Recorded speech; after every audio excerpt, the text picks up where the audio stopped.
అందరికీ నమస్కారం. తన్వి చెప్పే కథలకు స్వాగతం. ఈరోజు రథసప్తమి. ఈరోజు ఏ పనులు చేస్తే అదృష్టం కలుగుతుందో, ఏ పనులు చేస్తే దురదృష్టం కలుగుతుందో ఇప్పుడు మనం తెలుసుకుందాం. అత్యంత పవిత్రమైన పండుగలలో రథసప్తమి పండుగ ముఖ్యమైనది. రథసప్తమి రోజున సూర్యదేవుడు తన శక్తివంతమైన కిరణాలతో ఈ ప్రపంచం మొత్తం పైన తన కరుణా కటాక్ష వీక్షణాలను ప్రసరింపజేస్తాడని భక్తులు ప్రగాఢంగా విశ్వసిస్తారు. హిందువులు అత్యంత భక్తి శ్రద్ధలతో జరుపుకునే పండుగలలో రథసప్తమి ఒకటి. మాఘమాసంలో శుక్లపక్షంలో వచ్చే సప్తమి రథసప్తమి. సూర్యభగవానుడు పుట్టినరోజే రథసప్తమి. రథసప్తమి రోజు సూర్యభగవాన్ని ఆరాధించడం వల్ల కుటుంబంలో సంతోషం, ఐశ్వర్యం, సంపదలు చేకూరుతాయి. సూర్యభగవాను ప్రత్యేక అనుగ్రహంతో పుత్ర సంతానం ప్రాప్తిస్తుందని నమ్మకం. రథసప్తమి రోజున ఉదయాన్నే లేచి తలస్నానం చేసి ఇంట్లో పూజ చేసుకోవాలి. ఈ రోజున ఇంట్లో ఉన్న కుటుంబ సభ్యులందరూ ఖచ్చితంగా తలస్నానం చేయాలి. తలస్నానం చేసేటప్పుడు 7 జిల్లేడు ఆకులను తీసుకొని వాటిని తలపైన మరియు భుజం పైన పెట్టుకుని తలస్నానం చేయాలి. రథసప్తమి రోజున ఇలా చేయడం వల్ల జిల్లేడు ఆకుల్లో ఉన్న ఔషధ గుణాలు అన్నీ మన శరీరంలోకి చేరుతాయి. దీనివల్ల మనకి అనారోగ్య సమస్యలు రాకుండా ఆయురారోగ్యాలతో జీవించవచ్చు. ఇలా తలస్నానం చేసిన తర్వాత ప్రత్యక్ష దైవమైన సూర్యభగవానుడికి నీటితో ఆర్ఘ్యం సమర్పించాలి. ఈ రోజున సూర్యభగవానుడికి ఎవరైతే ఆర్ఘ్యం సమర్పిస్తారో వారికి అష్ట ఐశ్వర్యాలు సిద్ధిస్తాయని నమ్మకం. రథసప్తమి రోజున 108 సార్లు ఓం ఆదిత్యాయ నమః అనే మంత్రాన్ని జపిస్తే చాలా మంచిది. ఇలా ఎవరైతే జపిస్తారో వారికి కోరిన కోరికలు సిద్ధిస్తాయి. ఇంట్లో పూజ చేసేటప్పుడు దేవునికి ఖచ్చితంగా బెల్లంతో చేసిన పరమాన్నాన్ని నైవేద్యంగా పెట్టాలి. ఈ నైవేద్యాన్ని చిక్కుడు ఆకు మీద పెట్టి దేవునికి సమర్పిస్తే చాలా మంచిది. ఈ రథసప్తమి రోజున ప్రతి ఒక్కరూ ఖచ్చితంగా ఇంటి ముందు రథం ముగ్గు వేసి అందులో ఎర్రటి పుష్పాలు వేయాలి. ఎరుపు రంగు అంటే సూర్యభగవానుడికి చాలా ఇష్టం కాబట్టి సూర్యదేవుని అనుగ్రహం కలగాలంటే ఈ రథసప్తమి రోజున ఎరుపు రంగు దుస్తులు ధరిస్తే చాలా మంచిది. మీ స్తోమతను బట్టి ఎవరైనా పేదవారికి ఎరుపు రంగు వస్త్రాలు కానీ ఎరుపు రంగు ఆహార పదార్థాలు కానీ దానం చేస్తే కోటి జన్మల పుణ్యం లభిస్తుంది. ఇలా ఈ నియమాలు ఎవరైతే పాటిస్తారో వారికి ఖచ్చితంగా సూర్యదేవుని అనుగ్రహం కలిగి సుఖ సంతోషాలతో సిరి సంపదలతో జీవిస్తారు. ఇక ఈ రథసప్తమి రోజున కొన్ని పనులు అస్సలు చేయకూడదు. పొరపాటున తెలిసి తెలియక ఈ సప్తమి రోజున కొన్ని తప్పులు చేస్తే మన జాతకంలో సూర్యుడు బలహీనపడి కష్టాలు వస్తాయి. కనుక ఈరోజు ఏ పనులు చేయకూడదు అనే విషయాలు తెలుసుకుందాం. శుక్రవారం రథసప్తమి వచ్చింది కాబట్టి ఇంతటి శక్తిగా అంతమైన రోజున లక్ష్మీదేవికి నచ్చని పనులు చేస్తే మన ఇంట్లో ఉన్న ఐశ్వర్యం తొలగిపోతుందట.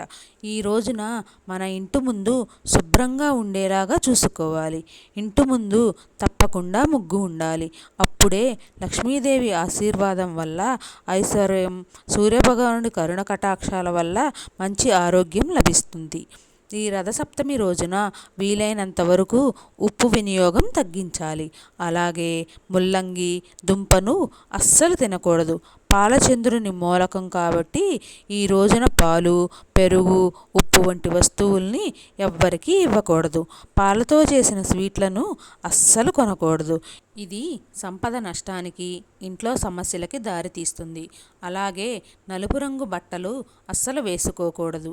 ఈ రోజున నలుపు రంగు వస్త్రాలు వేసుకుంటే కుజదోషం ఏర్పడుతుంది, అశుభ ఫలితాలు ఉంటాయి. ఇది మీ జీవితంలో సమస్యలను తీసుకువస్తుంది. రథసప్తమి రోజున ఎట్టి పరిస్థితుల్లోనూ ఆలస్యంగా నిద్ర లేవకూడదు. తెల్లవారుజామునే నిద్రలేచి సూర్య నమస్కారాలు చేసుకోవాలి. ఈ శక్తివంతమైన రోజున ఇంట్లో ఉన్న ఆడవారు కంటతడి పెట్టకూడదు. ఈ రోజున ఈ ఇంట్లో అయితే స్త్రీ కంటతడి పెడుతున్నా ఆ ఇంట్లో సంపద నిలవదు. అలాగే ఈ రోజున ఎవరికీ అప్పు ఇవ్వకూడదు, అప్పు తీసుకోకూడదు. ఇలా చేయడం వల్ల మీ ఇంటి సభ్యుల ఆరోగ్యంపై చెడు ప్రభావం పడుతుంది. ఇంట్లో ఉండే కుటుంబ సభ్యులందరూ తప్పకుండా తలస్నానం చేయాలి. ఈ రోజున తలస్నానం చేయకపోతే దరిద్రానికి దారితీస్తుంది. కనుక ఇంట్లో ఉండే ప్రతి ఒక్కరూ తలస్నానం చేయడం మంచిది. ఈ రోజున పొరపాటున కూడా ఇంటి దగ్గరలో ఉన్న చెట్లను నరకకూడదు. ముఖ్యంగా ఈ రోజున తులసి చెట్టుని ఇంటికి తీసుకువస్తే చాలా మంచిది. సప్తమి రోజున మాంసం తినడం మానుకోండి. ఈ రోజున పొరపాటున కూడా జీవహింస చేయరాదు. స్వచ్ఛమైన మరియు సాత్వికమైన ఆహారాన్ని మాత్రమే తినాలి. ఈరోజు మాంసాహారం తినడం వల్ల అనారోగ్యానికి గురవుతారు. అలాగే ఇంట్లో లక్ష్మి ఉండదు.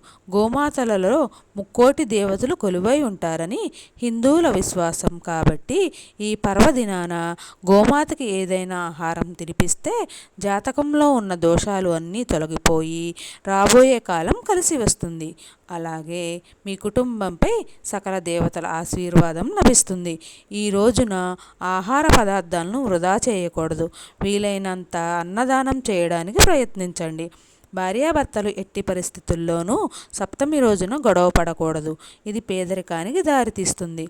సూర్యాస్త సమయంలో అస్సలు నిద్రించకూడదు. జబ్బు పడిన వారు, పిల్లలు తప్ప మిగిలిన ప్రజలు ఈ నియమాన్ని తప్పనిసరిగా పాటించాలి. ఇంట్లో ఉన్న స్త్రీలు ఈరోజు ఉపవాసం ఉంటే చాలా మంచిది. స్త్రీలు ఎప్పుడూ జుట్టు విరబోసుకొని ఉండకూడదు. అలా ఉంటే ఇంట్లో జ్యేష్ఠాదేవి వచ్చి కూర్చుంటుంది. కొత్త వస్త్రాలు ధరించేటప్పుడు దానికి చివర్లో కొద్దిగా పసుపు రాయడం మంచిది. రాహుకాలంలో స్నానం చేయకూడదు. వెండి వస్తువులు ఎవరికి బహుమతులుగా ఇవ్వకూడదు. ఇంటి గుమ్మం ముందు చెప్పులు ఉండకూడదు. కొంచెం దూరంగా ఉండాలి. అలాగే ఈ రోజున గోర్లు తీసుకోకూడదు. సాయంత్రం కాకముందే ఊడ్చుకోవాలి. సూర్యాస్తమయం లోపే ఇంటి నుండి చెత్తను తొలగించాలి. సూర్యాస్తమయం అయ్యాక ఇంట్లోని చెత్తని స్త్రీలు బయట పడేయకూడదు. దీనివల్ల లక్ష్మీదేవి ఆగ్రహానికి గురయ్యే అవకాశం ఉంది. పైన చెప్పిన విధంగా చేసి సూర్య భగవానుడి ఆశీర్వాదం మనం పొందుదాం.